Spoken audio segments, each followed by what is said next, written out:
ক্ষমতাসীন দল কিভাবে বিশ্ববিদ্যালয়ের শিক্ষার্থীদের তাদেরকে পুঁজি করে তাদের ক্ষমতা কাঠামোকে দীর্ঘমেয়াদী করার জন্য সেখানে বাধ্যতামূলক সেখানে রাজনীতি করাতো। আজকে সেখানে বিশ্ববিদ্যালয়গুলোতে আবার গ্যাস্ট্রম গণরুম কালচার চালু করার প্রয়াস শুরু হয়েছে, আবার সেইখানে বাধ্যতামূলক রাজনীতির কালচার শুরু করা হচ্ছে।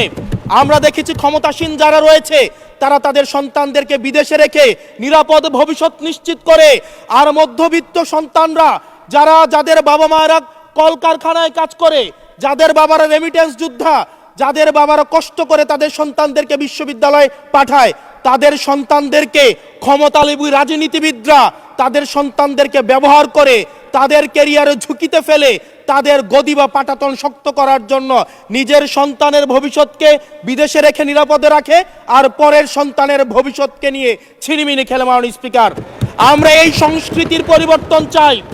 আমরা চাই বিশ্ববিদ্যালয়গুলো শুধুমাত্র নেতা তৈরির হাতিয়ার হবে না।